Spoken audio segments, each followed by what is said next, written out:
Masih bersama kami pemirsa dan kita lanjutkan dialog kabar petang. Saya ingin ke Pak Rahman. Pak Rahman, masih bisa mendengar suara kami? Pak Rahman? Pak Rahman, halo?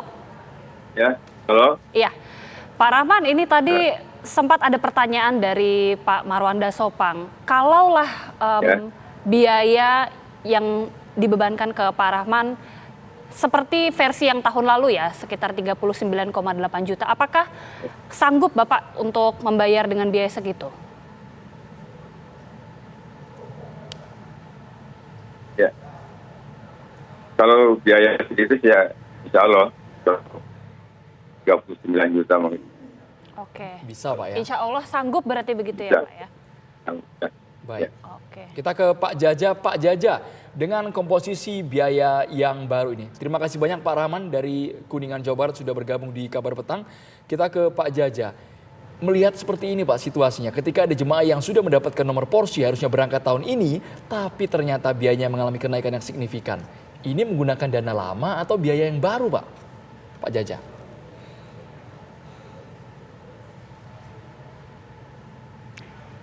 Pak Jaja, mohon maaf suaranya masih belum terdengar Bapak. Sepertinya masih di mute Bapak.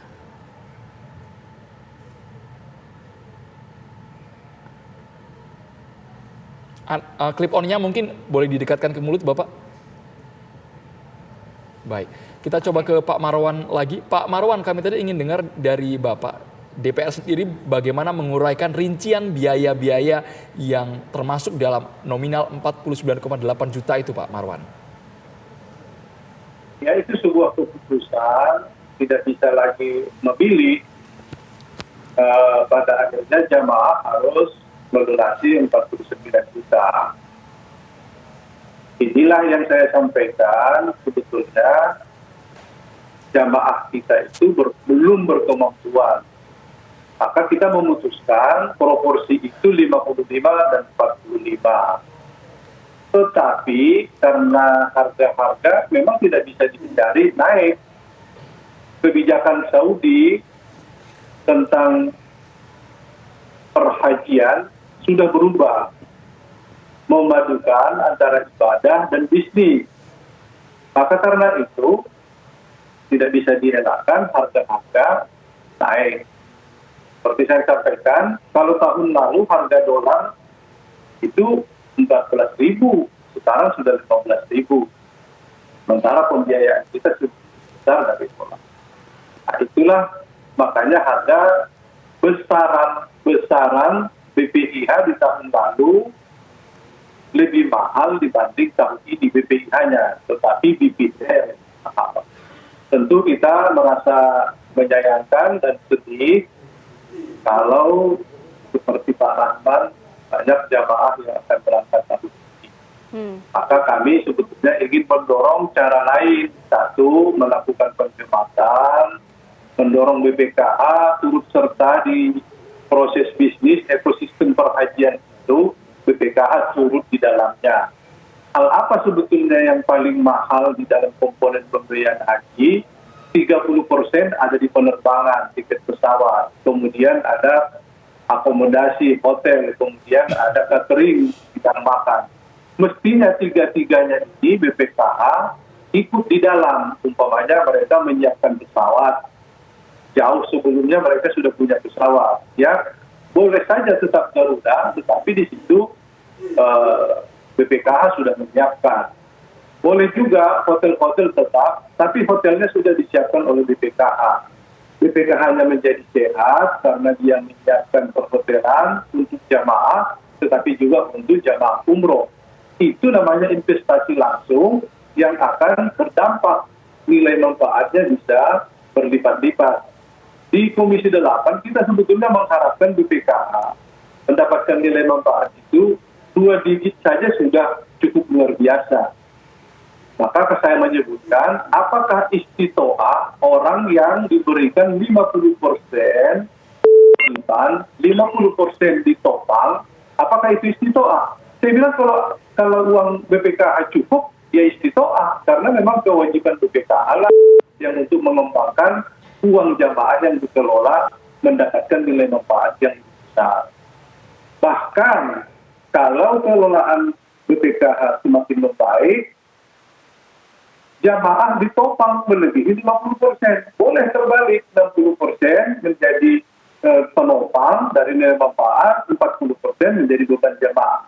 Kalau sehat keuangan BPKH. Nah, sekarang kan realnya untuk tahun ini saja BPKH dapat mengumpulkan nilai manfaat hanya 7,1 triliun tahun berjalan di tahun 2023. Sementara yang kita pakai 8 triliun lebih. Itu artinya sebetulnya defisit.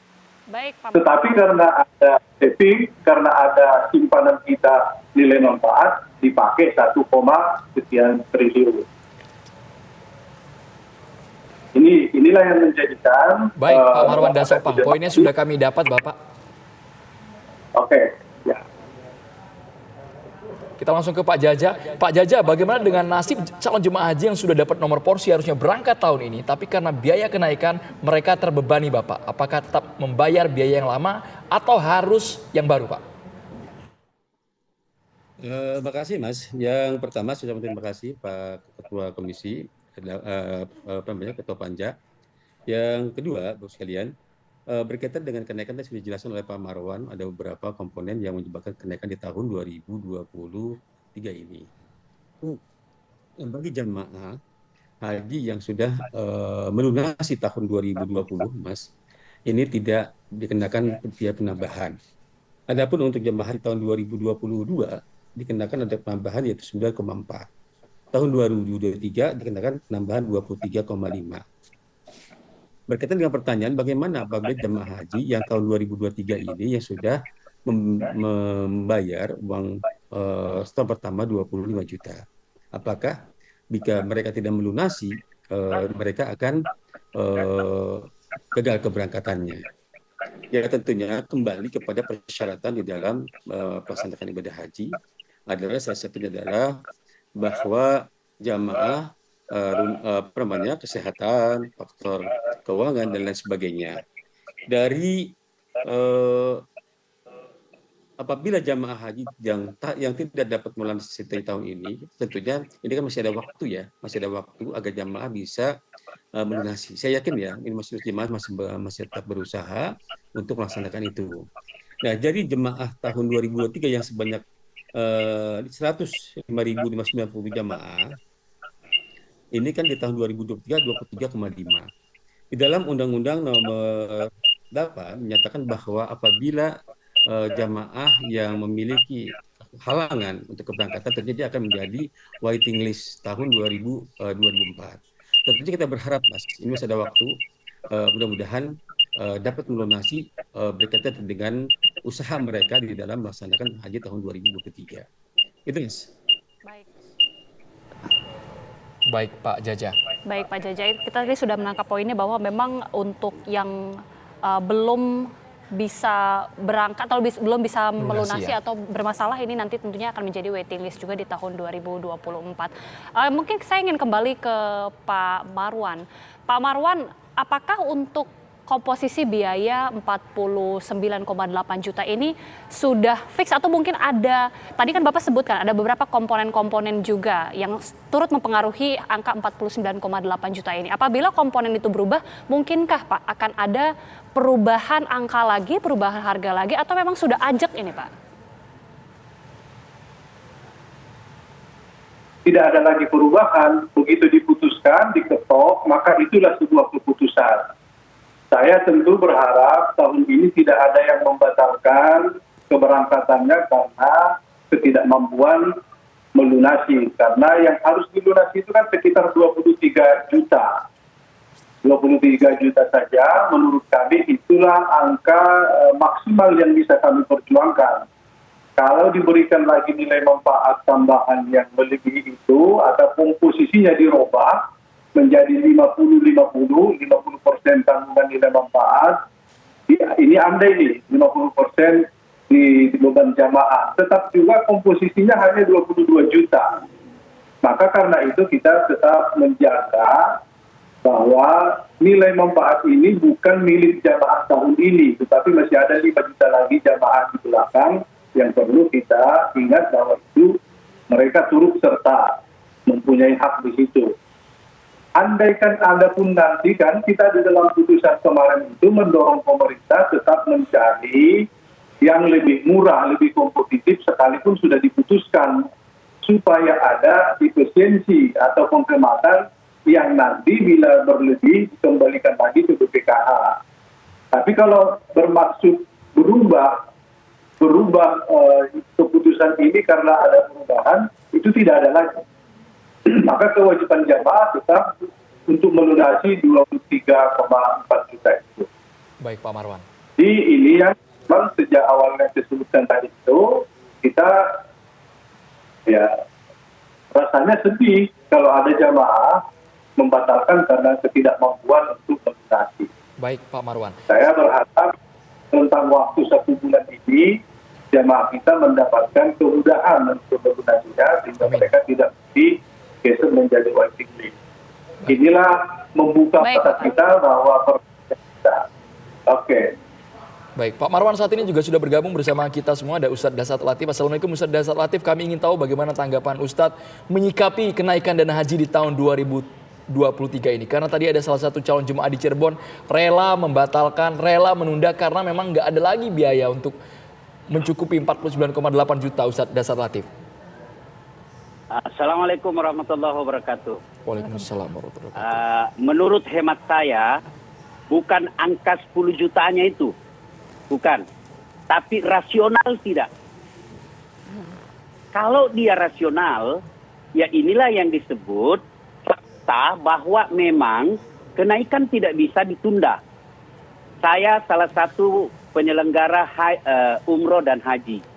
Umroh saja Bang, sampai sekarang itu yang biasanya harganya cuma 27, sekarang sudah di atas 30. Untuk apa? Menyesuaikan harga, sebab pasca pandemik ini ada variabel-variabel tertentu yang memang harganya naik. Nah, jadi pokok persoalannya adalah rasional atau tidak. Ya. Nah, setelah dianggap rasional bahwa ini memang sesuai dengan hitungan Kementerian Agama demi kenyamanan jamaah, maka yang pertama harus diperhatikan oleh penyelenggara dalam hal ini Kemenak adalah pelayanan prima. Dan kita sadari bahwa kalau statistiknya saya tidak salah, di atas 50% jamaah haji Indonesia usia usur 60 tahun ke atas. Kenapa? Karena mereka mengantri puluhan tahun. Sehingga ketika tiba usia antriannya, usianya sudah usur sehingga pelayanannya tentu harus lebih utama karena mereka sudah usur. Harus pelayanannya betul-betul diperhatikan. Penginapannya, kemudian pelayanan ibadah yang lain. Yang berikut yang paling penting adalah transparan. Kemana ini alokasi dananya?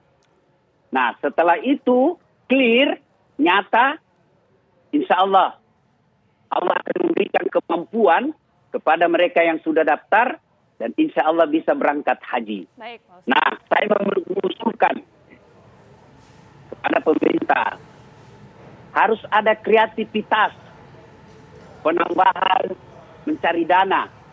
Pertama, misal sewa beli pesawat itu jangan hanya pada musim haji. Misal dia setahun pemerintah sewa pesawat, setelah musim haji bisa dimanfaatkan untuk sewa umroh. Umroh sekarang Bang, dalam setahun Indonesia antara 1,3 sampai 1,5 juta dalam setahun. Itu luar biasa.